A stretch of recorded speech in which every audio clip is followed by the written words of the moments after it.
তো প্রতিদিনের মতো আজকেও একটি ভিডিও নিয়ে চলে আসলাম। সকাল সকাল কাজকর্ম সেরে রান্না করে নিলাম সয়াবিন আলুর তরকারি আর লাল শাক ভাজা। আর রুটি খাওয়ার জন্য এখানে হচ্ছে পটল আর আলু ভাজা করে নিচ্ছি।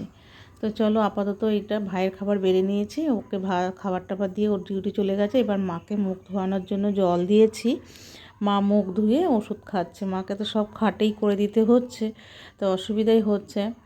যাই হোক, কতদিন এরকম করব আমিও সেটাই বুঝতে পারছি না।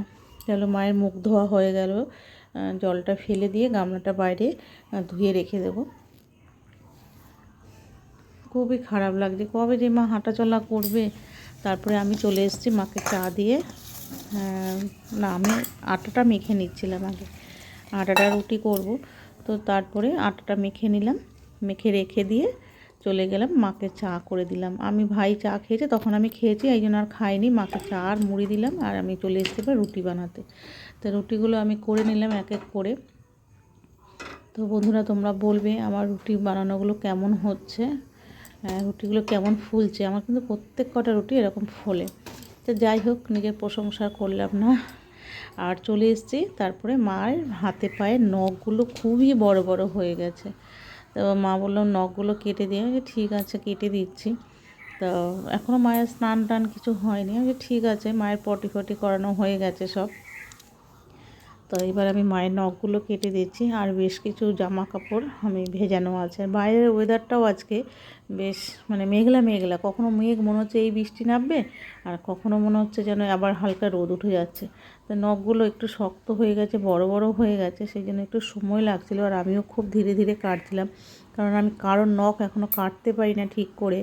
তো চলো, আর খুব কী বলবো, আর মনটাও না আর এখানে আমার থাকতে ইচ্ছে করছে না। যে বাড়ির জন্য মন টানছে, হাজব্যান্ড বাড়িতে একা কী করব। ও চিন্তা মাঝে মাঝে রাগ করে যে কবে আসবে, ভোট হয়ে গেছে চলে এসো। এবার মাকে ছেড়ে যাই কি করে, বাড়িতেও কেউ দেখার নেই। খুব চিন্তার মধ্যে আছি, তো মনা করছি, সেই জন্য আমার শরীরটাও ভালো থাকছে না। তারপর মাকে রাত্রেবেলা বারবার করে টয়লেট করাতে হয়, ঘুমটাও আমার ঠিকঠাক হয় না। আমারও দিনে দিনে শরীর খারাপ হয়ে যাচ্ছে। সকাল থেকে কাজ একার হাতে করি, মাকে দেখাশোনা, আমারও খুব শরীরটা খারাপ হয়ে যাচ্ছে। তারপর মাকে আজকে একজনকে নিয়ে সঙ্গে করে মাকে বাইরে বসিয়ে স্নান করিয়ে দিলাম, পুরো শ্যাম্পু করিয়ে স্নান করিয়ে দিয়ে তারপরে আমি রোজ তো স্নান করানো যায় না, প্রত্যেক দিন বার করা যায় না। তো চলে এসেছিলাম সকালের টিফিন মাকে দিয়ে, দুপুরে খাওয়া দাওয়া নিয়ে চলে এসেছিলাম। পরে আমি মাছ রান্না করেছিলাম, সেটা তোমাদের সঙ্গে দেখাইনি। ভাই যেহেতু মাছ খায় না, তো ওই জন্য ভাইয়ের জন্য অন্য ডিম বা সয়াবিন এসব করতে হয়।